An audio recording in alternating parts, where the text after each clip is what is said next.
Medal of Honor has been around for a little over 11 years, and traditionally it was always set in World War II. When we first started talking about the franchise, we knew we needed to do something fresh and different.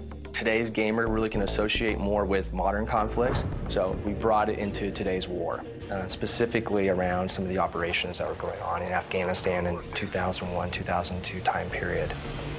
For Medal of Honor, we definitely tried going for realism. We wanted the lighting and the fog and the atmospherics to convey what Afghanistan really looks like.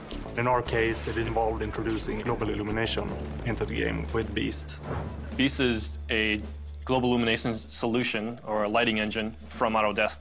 With Beast, it's very similar to lighting in real life.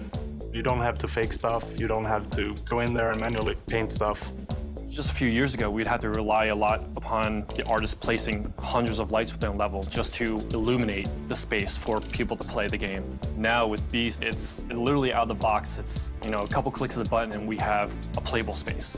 No matter what kind of big levels we throw at it, we had levels with thousands of lights and huge geometry counts, and Beast just eats up everything.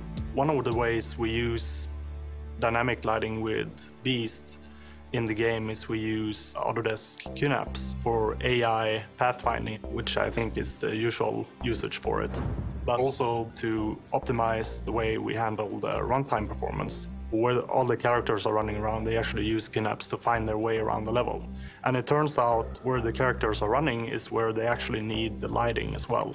So we do a thing where we actually place the lighting information at the locations of the QNAPs nodes.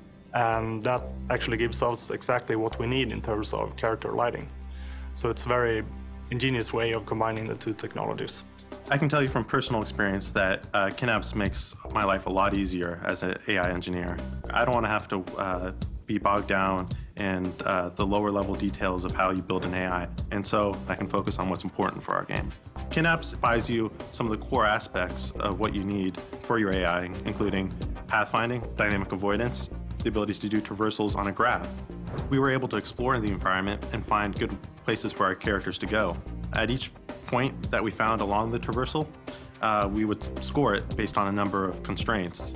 If it has line of sight to the enemy from the shoot point, whether the hide angle is sufficient, whether it's in the proper engagement distance. And so at the end of the entire process, we had explored a number of nodes in the graph, and we would take the one with the best score, and that would become the NPC's destination. Early on, we noticed that Unreal's terrain didn't light as well as its static meshes, and we needed to bring in the terrain into Maya and actually recreate it as a static mesh and then export it out. The UV tool and the transfer attributes tool was really, really helpful for that. We required a lot of organic shapes, and we required them in a way where we'd have to express those shapes, but also keep them performant. And I think Maya is really, really good at allowing us to describe an organic shape in a way that is controllable, modifiable, and that helped us so much. And it helped us in a way that relieved a lot of stress and allowed us to just think about the art and focus on what the game was looking like. We used Mudbox extensively for the masking of the different terrain pieces, as well as the macro normals that we used in terrain. It was so easy to work with, and it allowed us not to have to shift gears in terms of UI. When you're working on a game, all those seconds count, and Mudbox was really helpful. We had high expectations for the franchise. Medal of Honor is always about authenticity.